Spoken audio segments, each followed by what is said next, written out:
সমস্ত কাফেরেরা খাব্বাবকে ধরলো। খাব্বাবকে ধরার পর জ্বলন্ত কয়লা ছিল, কয়লা জমিনের উপরে বিছানো হলো। বিছানোর পর হযরত খাব্বাবকে কয়লার উপরে চেপে ধরা হলো। কয়জন সহ্য করতে পারবে? জ্বলন্ত কয়লা, এই কয়লার উপরে শুয়েছেন হযরত খাব্বাবকে। কয়লার উপরে জ্বলতে রাজি আছেন কিন্তু ঈমান দিতে রাজি নাই। আল্লাহু আকবার। উমাইয়া আমাকে ধরে নাকের ভিতরে রশি লাগাতো, কানের ভিতরে রশি লাগাতো, ছোট ছোট বাচ্চাদের হাতে রশিটা ছেড়ে দিত। ছোট ছোট বাচ্চারা যেই দিকে টানতো আমি বেলাল সেই দিকে যেতাম, কিন্তু আপনারে ভুলি নাই। মরুভূমির বালুর উপরে আমাকে শোয়ানো হতো, বুকের উপরে পাথর চাপা দেওয়া হতো, আর চাবুক দিয়ে আমাকে আঘাত করা হতো। যে জায়গার ভিতরে চাবুকের আঘাত পড়তো, ফিঙ্কি দিয়ে রক্ত পড়তো, এরপরেও তো আল্লাহ আমি আপনারে ভুলি নাই।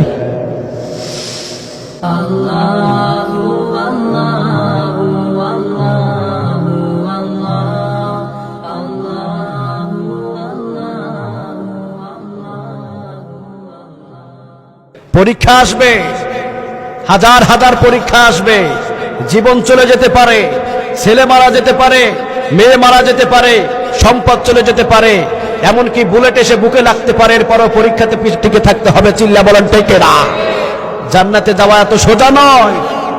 জান্নাতে যেতে হলে পরীক্ষা দিতে হবে, পরীক্ষার পরেই জান্নাতে যাওয়া লাগবে। পরীক্ষা আসবে হযরতে খাব্বাবের মতন পরীক্ষা।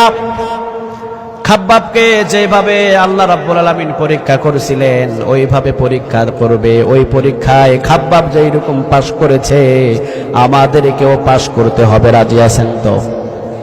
সমস্ত কাফেরেরা খাব্বাবকে ধরলো। খাব্বাবকে ধরার পর বলল, খাব্বাব সময় আছে, ইসলামটারে ছেড়ে দে, হক কথা বলাগুলো ছেড়ে দে, সালাত আদায় করা ছেড়ে দে, কোরআন তেলাওয়াত করা ছেড়ে দে, এইগুলা করিস না, আমাদের দলের ভিতরে চলে আয়। খাব্বাব বলে, জীবন দিয়ে দেব, তোদের দলের ভিতরে যাব না। কারণ তোদের দলের ভিতরে চিন্তায় আছে না নাই? চাঁদাবাজি আছে না নাই? ব্যভিচারিণী আছে না নাই? ধর্ষণকারী আছে না নাই? চুরিবাটপার আছে না নাই? সব হলো তোদের দলের ভিতরে। আমি তোদের দলে যাইতে চাই না, আমি একজনের দলে থাকতে চাই। তিনি কে? আমি এইটা মানি। আমি কালেমা পড়েছি, জীবন দিয়ে দিব, কিন্তু তোদের দলের ভিতরে যাব না। আল্লাহু আকবার। কঠিন পরীক্ষা। সমস্ত কাফেরেরা খাব্বাবকে ধরলো। খাব্বাবকে ধরার পর জ্বলন্ত কয়লা ছিল, কয়লা জমিনের উপরে বিছানো হলো। বিছানোর পর হযরত খাব্বাবকে কয়লার উপরে চেপে ধরা হলো। কয়জন সহ্য করতে পারবে? জ্বলন্ত কয়লা, এই কয়লার উপরে শুয়েছেন হযরতে খাব্বাবকে। কয়লার উপরে জ্বলতে রাজি আছেন কিন্তু ঈমান দিতে রাজি নাই। আল্লাহু আকবার। হযরতে ওমর রাদিয়াল্লাহু তাআলা আনহু দীর্ঘদিন পর হযরতে খাব্বাবকে ডেকে বললেন, খাব্বাব, তোমার কোমরটা এত চিকন দেখছি, এত চিকনওয়ালা কোমর তো মানুষ আমি আর জীবনে দেখি নাই। তোমার কোমরটা এত চিকন কেন? তোমার কোমরটা এত গর্ত কেন? খাব্বাব বললেন, ওমর, ইসলামের প্রথম যুগের সময় যখন আমি কালেমা পড়েছি, ঈমান এনেছি, শয়তানেরা কাফেরেরা সহ্য করতে পারে নাই, আমাকে জ্বলন্ত কয়লার উপরে চেপে ধরেছে। জ্বলন্ত কয়লাতে জ্বলেছি, ঈমান থেকে চুল পরিমাণ আমাকে নড়াতে পারে নাই। খাব্বাব পরীক্ষায় পাশ হয়েছিল। খাব্বাবের জন্য জান্নাতের সুসংবাদ দিয়েছেন কে? এরপরে হযরতে বেলাল রাদিয়াল্লাহু তাআলা আনহুকে তো পরীক্ষা কম করে নাই, ঠিক না বে ঠিক? যত পরীক্ষা হযরতে বেলালকে করেছে সমস্ত পরীক্ষায় পাশ করেছেন হযরতে বেলাল। সুবহানাল্লাহ বলেন। পরীক্ষায় পাশ করার কারণে মুয়াজ্জিন হলেন বিশ্বনবী, মুয়াজ্জিন হলেন হযরতে বেলাল, আর ইমাম হলেন বিশ্বনবী মুহাম্মদ সাল্লাল্লাহু। কত পাওয়ার! ইমাম হলেন বিশ্বনবী আর মুয়াজ্জিন হলেন হযরতে বেলাল রাদিয়াল্লাহু তাআলা আনহু। সুবহানাল্লাহ বলবেন না? হঠাৎ করে সবাই বলল, ইয়া রাসূলুল্লাহ সাল্লাল্লাহু আলাইহি ওয়াসাল্লাম, আপনি হযরতে বেলালকে মুয়াজ্জিন বানিয়েছেন, এখন তো ইসলামের আর দুর্বল সময় নাই, এখন হলো সবল। লক্ষ লক্ষ মানুষ এখন ঈমান আনছে। হযরতে বেলালকে মুয়াজ্জিনের কাতার থেকে বাদ দিয়া সুন্দর চেহারাওয়ালা কণ্ঠওয়ালা একজনকে মুয়াজ্জিন বানায়া দেয়। বিশ্বনবীজি বললেন, না না, এটা হবে না, কারণ হযরতে বেলাল যত পরীক্ষা দিয়েছে তোমাদের ভিতরে এত পরীক্ষা দেওয়ার কেউ নাই। বিশ্বনবীজির মনে চায় না মুয়াজ্জিন থেকে হযরতে বেলালকে বাদ দিবে, কিন্তু সাহাবীরা যেই দিকে, বিশ্বনবীজির রায়ও সেই দিকে। ঠিক না বে ঠিক? সবাই বললেন, বাহিরের রাষ্ট্র থেকে আপনাকে দেখার জন্য আসে, অন্যান্য রাষ্ট্র থেকে আপনার জন্য সাক্ষাৎ করতে আসে। ওই সাক্ষাৎ করতে এসে যখন হযরতে বেলাল আজান দেয়, বেলালের চেহারা ভালো না, কণ্ঠ ভালো না, আমাদের মান সম্মানটা নষ্ট হয়ে যায়। আপনি একটা সুন্দর চেহারা, সুন্দর কণ্ঠ সুরওয়ালা একটা মুয়াজ্জিন বানায়া দেন। বিশ্বনবীজি বললেন, ঠিক আছে, তোমরা যেহেতু বলছো, আমি যাও বেলালকে মুয়াজ্জিনের কাতার থেকে বাদ দিয়ে দিলাম। বিশ্বনবীজি বললেন, বেলাল ফজরের নামাজ থেকে আজান দিবা না, চাকরি থেকে বাদ দিয়ে দেয়, অন্তরের ভিতরে কষ্ট আছে না নাই? বিশ্বনবীজি বললেন, অমুকে আজান দিবা। সবাই চলে গেল, কিন্তু বেলাল যায় না। সুবহানাল্লাহ বলেন। মসজিদের কোণার ভিতরে হযরতে বেলাল বসে আছে। মসজিদের কোণার ভিতরে বসে থেকে আল্লাহকে বলছে, আল্লাহ, এত সহজে আপনি আবার ভুলে গেলেন? কই, আমি তো আপনাকে ভুলি নাই। আমার বুকের উপরে যখন মরুভূমির ভিতরে পাথর চাপা দেওয়া হয়েছিল, নিঃশ্বাস নিতে পারি নাই, এরপরও তো আপনারে আমি ভুলি নাই। পাথর চাপা দিয়ে নিঃশ্বাস ফেলতে পারছি না, কিন্তু আপনার জিকির তো আমার জবান থেকে কেউ নিতে পারে নাই। আপনাকে তো আমি ভুলি নাই, আপনি এত সহজে আমাকে ভুলে গেলে? ঠিক আছে, আমার মুয়াজ্জিনের দায়িত্বের দরকার নাই। আপনি যদিও আমাকে ভুলে যান, আমি আপনাকে কোনোদিন ভুলব না। সারা রাত কান্না করলেন আল্লাহর কাছে, আর নিজের অনুকাসূচি আল্লাহর কাছে বললেন, আপনি যদিও আমারে ভুলে যান, আমি কিন্তু আপনারে ভুলবো না। উমাইয়া আমাকে ধরে নাকের ভিতরে রশি লাগাতো, কানের ভিতরে রশি লাগাতো, ছোট ছোট বাচ্চাদের হাতে রশিটা ছেড়ে দিত। ছোট ছোট বাচ্চারা যেই দিকে টানতো, আমি বেলাল সেই দিকে যেতাম, কিন্তু আপনারে ভুলি নাই। মরুভূমির বালুর উপরে আমাকে শোয়ানো হতো, বুকের উপরে পাথর চাপা দেওয়া হতো, আর চাবুক দিয়ে আমাকে আঘাত করা হতো। যে জায়গার ভিতরে চাবুকের আঘাত পড়তো, ফিনকি দিয়ে রক্ত পড়তো, এরপরেও তো আল্লাহ আমি আপনারে ভুলি নাই।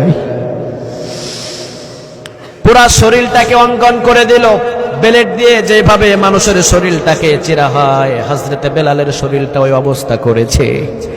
বিশ্বনবীজি দেখে সহ্য করতে না পেরে হযরত আবু বকরকে বললেন, আবু বকর, সম্পদ তো আল্লাহ কম দেয় নাই, সম্পদ তোমারে কম দেয় নাই, অনেক সম্পদ আল্লাহ রাব্বুল আলামিন তোমাকে দিয়েছে রে আবু বকর। যাও, আমার বেলালকে তুমি মুক্ত করে আমার সামনে এনে দাও। আবু বকর স্বর্ণ মুদ্রাগুলো নিয়ে উমাইয়ার সামনে ফেলে দিয়ে বললেন, স্বর্ণ মুদ্রার বিনিময়ে বেলালকে মুক্ত করে দে। উমাইয়া বলল, কালো একটা গোলামের জন্য এত সম্পদ? যাও, আমি মুক্ত করে দিলাম। হযরত আবু বকর বললেন, না রে উমাইয়া, না, তুই মনে করেছিস কালো একটা গোলামকে কিনেছি, কালো গোলাম রে কিনি নাই। জান্নাতের উত্তম মর্যাদাবান একটা গোলামকে আমি হযরত আবু বকর খরিদ করে নিয়েছি। হযরত বেলালকে নিয়ে গেলেন বিশ্বনবীজির কাছে। বিশ্বনবীজি হযরত বেলালের মাথা থেকে পা পর্যন্ত তাকিয়ে দেখলেন, এমন কোনো জায়গা নাই যে বেলালের কাটা কোনো চিহ্ন নাই। বিশ্বনবীজি বললেন, বেলাল ধৈর্য ধরো, জমিনে যখন রক্ত পড়া শুরু করেছে, কালেমার পতাকা উত্তোলন হতে দেরি হবে না। যখন তোমার মতো ইমানদারের রক্ত জমিনের ভিতরে পড়া শুরু হয়েছে, কালিমার পতাকা উত্তোলন হতে আর দেরি নাই। কারণ গাছ তাজা করার জন্য পানির দরকার আছে না নাই? ইসলাম নামের বৃক্ষটাকে তাজা করতে হলে বুকের তাজা রক্ত ঢালতে হবে, ঠিক না? বুকের তাজা রক্ত না ঢালা পর্যন্ত কালিমার পতাকা উত্তোলন হয় নাই। বাংলাদেশের ভিতরে যখন ইমানদারদের যখন রক্ত ঝরেছে, আল্লাহর কসম বেশি দেরি নাই, আলেমের রক্ত যখন বাংলার জমিনে পড়েছে, বাংলার জমিনেও কালেমার পতাকা উত্তোলন হতে দেরি হবে না। চিল্লা বলেন ঠিক না? এই জন্য হযরতে বেলাল মসজিদের কোণায় বসে বললেন, আল্লাহ আমার উপরে এত নির্যাতন হলো, এরপরেও তো আমি আপনারে ভুলি নাই। আমি শুদ্ধ করে আজান দিতে পারি না। কেন পারি না আপনি তো ভালোভাবেই জানেন। আমি যখন আপনার জিকির করতাম, হযরত উমাইয়া বাম হাতটা আমার মুখের ভিতরে ঢুকিয়ে দিল, জিহ্বাটাকে টান দিয়ে বাহির করে জিহ্বার ভিতরে বাবলা গাছের কাঁটা 4 থেকে 5টা ঢুকালো। ওই যে জিহ্বাটা আমার ছিদ্র হয়েছে, ব্যথা করে, যার কারণে আপনার নামটা আমি হয়তো শুদ্ধভাবে বলতে পারি না। আমি এত কষ্টের পরেও তো আপনারে ভুলি নাই। আজকে আমি আপনারে ভুলি নাই, আপনি আমারে ভুলে গেলে মুয়াজ্জিনের দায়িত্বের দরকার নাই। ফজরের নামাজের আজান হলো, বিশ্বনবীজি মসজিদে নববীতে আসলেন। সবাই বসে আছে, কিন্তু সুবহে সাদেক এখনো পর্যন্ত হয় না। কিছুক্ষণ পরে জিবরাইল আসলেন। আসার পর বিশ্বনবীজিকে ডাক দিয়ে সালাম বিনিময় হলো। বিশ্বনবীজিকে বললেন, আল্লাহ রাব্বুল আলামিন আপনারে সালাম দিয়েছে, সালাম গ্রহণ করেন। বিশ্বনবীজি সালাম গ্রহণ করার পর হযরতে বেলাল বললেন, মসজিদে কি আজকে ফজরের আজান হয় নাই?